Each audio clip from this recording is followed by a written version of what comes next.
Hi hello friends, ಎಲ್ಲರೂ ಹೇಗಿದ್ದೀರಾ? ನಾನು ಚೆನ್ನಾಗಿದ್ದೀನಿ. ನೀವು ಎಲ್ಲ ತುಂಬ ಚೆನ್ನಾಗಿದ್ದೀರಾ ಅಂದ್ಕೊಂಡಿದ್ದೀನಿ. ಎಲ್ಲರೂ ಚೆನ್ನಾಗಿ ದೇವರ ಆಶೀರ್ವಾದದಿಂದ ಎಲ್ಲರೂ ಚೆನ್ನಾಗಿರಿ, ನಗ್ತಾ ನಗ್ತಾ ಇರಿ. ಅಲ್ಲಿ ನಮ್ಮ ತಂದೆ ನಿಂತ್ಕೊಂಡು ರೇಗಿಸ್ತಾ ಇದ್ದಾರೆ, ಅದಕ್ಕೆ ಅಲ್ಲಿ ನೋಡ್ತಾ ಇದ್ದೀನಿ. ಫ್ರೆಂಡ್ಸ್, ಇವತ್ತೊಂದು ಡಿಫ್ರೆಂಟ್ ಟೈಪಲ್ಲಿ ಮೊಟ್ಟೆ ಪಲ್ಯ ಮಾಡ್ತೀನಿ ಫ್ರೆಂಡ್ಸ್. ಎಗ್ ಬುರ್ಜಿ ಅಂದರೆ ತುಂಬ ಪುಡಿ ಪುಡಿ ಮಾಡಿದ್ರೆ ಬುರ್ಜಿ ಆಗುತ್ತೆ. ನಾನು ಸ್ವಲ್ಪ ಪಲ್ಯ ಥರ ದಪ್ಪ ದಪ್ಪಗೆ ಇರೋ ಥರ ಮಾಡ್ತೀನಿ. ಅದನ್ನ ಒಂಥರ ಬೇರೆ ಡಿಫ್ರೆಂಟಾಗಿ ಮಾಡೋಣ ಬನ್ನಿ, ಅದು ಹೆಂಗೆ ಮಾಡೋದು ಅಂತ ತೋರಿಸ್ಕೊಡ್ತೀನಿ. ಇಲ್ಲಿ ನೋಡಿ 8 ಕೋಳಿ ಮೊಟ್ಟೆ ತೊಗೊಂಡಿದ್ದೀನಿ.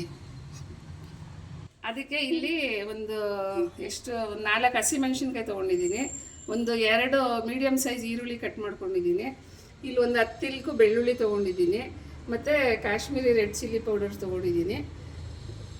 ಅಷ್ಟೇ ಫ್ರೆಂಡ್ಸ್, ಇಷ್ಟಾದರೆ ಸಾಕು. ಇದನ್ನು ಹೆಂಗೆ ಮಾಡೋದು ಅಂತ ನೋಡೋಣ ಬನ್ನಿ. ನೋಡಿ ಫ್ರೆಂಡ್ಸ್, ಬೆಳ್ಳುಳ್ಳಿನ ಇದಕ್ಕೆ ಹಾಕೊಳ್ಳೋಣ ಮಿಕ್ಸಿಗೆ. ಆಮೇಲೆ ಒಂದು 2 ಸ್ಪೂನು ಚಿಲ್ಲಿ ಪೌಡ್ರ್ ಹಾಕೋತಾ ಇದ್ದೀನಿ. ನೋಡಿ ಫ್ರೆಂಡ್ಸ್, ಇದರಲ್ಲಿ 2 ಸ್ಪೂನ್ ಇರೋದು ಫ್ರೆಂಡ್ಸ್. 10 ರೂಪಾಯಿ ಪ್ಯಾಕೆಟ್, ಅದು ಯಾವುದಕ್ಕೋ ಫ್ರೀ ಕೊಟ್ಟಿದ್ದಾರೆ ನೋಡಿ. ಕರೆಕ್ಟಾಗಿ 2 ಸ್ಪೂನ್ ಇದೆ ಇದರಲ್ಲಿ. ಅದು ಯಾವುದೋ ಏನಕ್ಕೆ ಕೊಟ್ಟಿದ್ದಾರೆ? ಎಣ್ಣೆಗೆ ಆಂಟಿ ಫ್ರೆಂಡ್ಸ್ ಯಾವುದೋ ಎಣ್ಣೆ ತೊಗೊಂಡಿದ್ದಕ್ಕೆ ಅದೊಂದು 10 ಪ್ಯಾಕೆಟ್ ಫ್ರೀ ಕೊಟ್ಟಿದ್ದಾರೆ. ಆಮೇಲೆ ಒಂದು ಸ್ವಲ್ಪ ಅರಿಶಿನ ಹಾಕೋತೀನಿ. ನೋಡಿ, ಈಗ ಇದನ್ನು ಒಂದು 2 ರೌಂಡ್ ಮಿಕ್ಸಿ ಮಾಡ್ಕೊಳ್ಳೋಣ. ನೀರೇನು ಬೇಡ, ಹಂಗೆ ಮಾಡ್ಕೊಳ್ಳೋಣ ಫ್ರೆಂಡ್ಸ್. ನಾನು ಅದನ್ನು ಬೆಳ್ಳುಳ್ಳಿ ಮತ್ತು ಖಾರದ ಪುಡಿ ಈ ಥರ ಪೇಸ್ಟ್ ಅಂದರೆ ಅರ್ಧ ರುಬ್ಕೊಂಡಿದ್ದೀನಿ. ನೋಡಿ, ಇದು ಸ್ವಲ್ಪ ಬೆಳ್ಳುಳ್ಳಿ ಎಲ್ಲ ತರ್ತರಿಯಾಗಿರುತ್ತೆ. ಈ ಥರ ನೋಡಿ, ಈ ಥರ ಮಾಡ್ಕೊಳ್ಳಿ. ಖಾರ ನಾನು ಇಲ್ಲಿ 2 ಸ್ಪೂನೇ ಹಾಕಿರೋದು. ನೀವು ನೋಡ್ಕೊಂಡು ಹಾಕೊಳ್ಳಿ ಫ್ರೆಂಡ್ಸ್. ಖಾರ ಎಲ್ಲ ನಿಮಗೆ ಬಿಟ್ಟಿದ್ದು, ಎಷ್ಟು ಬೇಕೋ ಅಷ್ಟು ಹಾಕೊಳ್ಳಿ. ಈಗ ಸ್ಟವ್ ಅಂಟಿಸ್ತಾ ಇದ್ದೀನಿ ಫ್ರೆಂಡ್ಸ್. ಇದಕ್ಕೆ ಸ್ವಲ್ಪ ಎಣ್ಣೆ ಚೆನ್ನಾಗಿ ಹಾಕೊಳ್ಳಿ. ನೋಡಿ,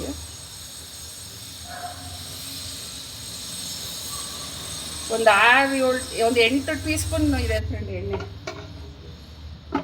ಸೊ ಎಗ್ಗಿದ್ದಕ್ಕೆಲ್ಲ ಎಣ್ಣೆ ಇದ್ರೆ ಚೆನ್ನಾಗಿರುತ್ತೆ. ಒಂದು 8 ಹಾಕೊಂಡಿದ್ದೀನಿ. ನೋಡಿ ಫ್ರೆಂಡ್ಸ್, ಎಣ್ಣೆ ಕಾದಿದೆ. ಹೆಚ್ಕೊಂಡಿರೋ ಅಂಥ ಈರುಳ್ಳಿ ಮತ್ತು ಮೆಣಸಿನ್ಕಾಯಿ ಹಾಕೋತಾ ಇದ್ದೀನಿ.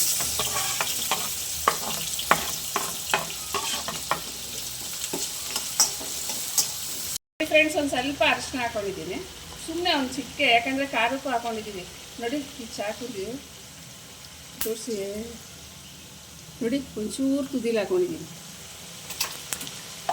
ಫ್ರೆಂಡ್ಸ್. ಈರುಳ್ಳಿ ಇಷ್ಟು ಫ್ರೈ ಆಗಿದೆ. ಇವಾಗ ನಾನು ಇದಕ್ಕೆ ಮೊಟ್ಟೆ ಹಾಕೋತೀನಿ.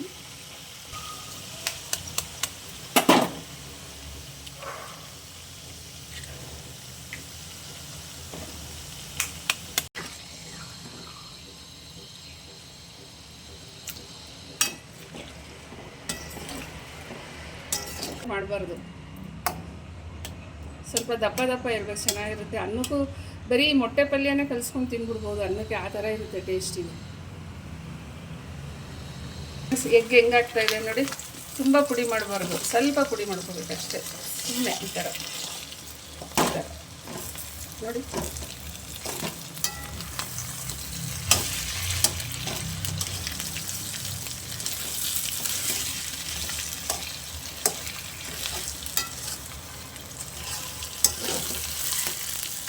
ಇದು ಚೆನ್ನಾಗಿ ಬೆಂದಿದೆ ಫ್ರೆಂಡ್ಸ್.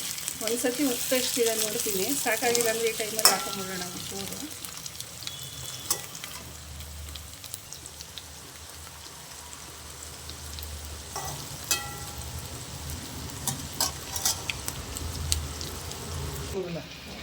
ಗೀ ರೈಸ್ ನೋಡಿ ಫ್ರೆಂಡ್ಸ್. ಇವಾಗ ಈ ಖಾರ ಮಾಡ್ಕೊಂಡಿದ್ದೀವಲ್ಲ, ಬೆಳ್ಳುಳ್ಳಿನೂ ಮತ್ತು ಚಿಲ್ಲಿ ಪೌಡರು, ಇದನ್ನು ಹಾಕ್ಕೊಂಡು ಕ್ಲೀನಾಗೆ ಮಿಕ್ಸ್ ಮಾಡ್ಕೊಳ್ಳೋಣ. ಇದ್ರ ಟೇಸ್ಟೇ ಬೇರೆ ಫ್ರೆಂಡ್ಸ್. ಮಾಡ್ಕೊಂಡು ನೋಡಿ, ಇದೊಂಥರ ಡಿಫ್ರೆಂಟಾಗಿರುತ್ತೆ, ಚೆನ್ನಾಗಿ. ಎಗ್ ಸ್ವಲ್ಪ ಈ ಥರನೇ ಇರಲಿ, ನುಣ್ಣಗೆ ಬೇಡ. ನಾರ್ಮಲ್ ಟೈಮಲ್ಲಿ ಮಾಡ್ಕೊಳ್ಳೋರು ಮಾಡ್ಕೊಳ್ಳಿ. ಬಟ್ ಇದು ಮಾಡಿದಾಗ ನೋಡಿ, ಈ ಥರನೇ ಇದ್ದರೆ ಊಟಕ್ಕೆ ಎಷ್ಟು ಚೆನ್ನಾಗಿರುತ್ತೆ ಅಂತೀರಾ.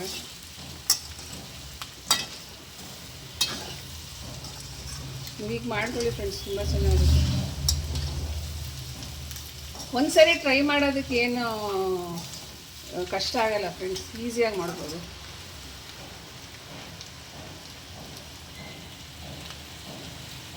ಹಂಗೆ ತೋರಿಸಿ ನೋಡಿ ಫ್ರೆಂಡ್ಸ್, ಹೆಂಗಿದೆ ಪಲ್ಯ.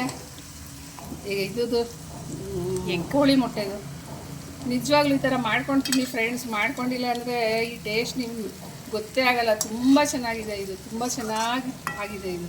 ಚಪಾತಿಗೆ ಎಲ್ಲ ನೆಂಚ್ಕೊಂಡು ತಿಂದರೆ ಹೆಂಗಿರುತ್ತೆ ಗೊತ್ತಾ, ಒಳ್ಳೆ ಸ್ಕ್ರ್ಯಾಂಬಲ್ಡ್ ಎಗ್ ಮಾಡ್ತೀವಲ್ಲ ಆ ಥರ ಇರುತ್ತೆ. ಬಟ್ ಮಸಾಲೆ ಹಾಕಿದ್ದೀವಿ ಅಷ್ಟೇ. ತುಂಬ ಚೆನ್ನಾಗಿದೆ ಫ್ರೆಂಡ್ಸ್. ನೋಡಿ, ಇದನ್ನು ಮಾಡ್ಕೊಂಡು ತಿಂದರೆ ನಿಜವಾಗ್ಲೂ ತುಂಬಾ ಟೇಸ್ಟ್ ಆಗಿದೆ ನೋಡಿ. ಸೊ ನಾನು ಮಾಡ್ಕೊಂಡು ತಿಂತೀರಾ ಅಂದ್ಕೊಂಡಿದ್ದೀನಿ ಫ್ರೆಂಡ್ಸ್. ಇದು ತುಂಬ ಚೆನ್ನಾಗಾಗಿದೆ. ನಮಗೆ ಬಾಯಿಗೆ ಬರ್ತಾ ಇದೆ, ಬಟ್ ಈಗ ತಿನ್ನೋ ಟೈಮ್ ಇಲ್ಲ. ಸೊ ಹಂಗಾಗಿ ನೀವು ಮಾಡ್ಕೊಂಡು ತಿಂದು ನನಗೆ ಹೇಳಿ ಹೆಂಗಿತ್ತು ಏನು ಅಂತ. ಸೊ ಇಷ್ಟ ಆಗಿದರೆ ಕಮೆಂಟ್ ಮಾಡಿ, ಲೈಕ್ ಮಾಡಿ, ಶೇರ್ ಮಾಡಿ, ಸಬ್ಸ್ಕ್ರೈಬ್ ಮಾಡಿ ಫ್ರೆಂಡ್ಸ್. ಬೆಲ್ ಐಕಾನ್ನ ಪ್ರೆಸ್ ಮಾಡೋಕ್ಕೆ ಮಿಸ್ ಮಾಡಬೇಡಿ ಪ್ಲೀಸ್. ಸಪೋರ್ಟ್ ಮಾಡಿ ಫ್ರೆಂಡ್ಸ್. Bye friends.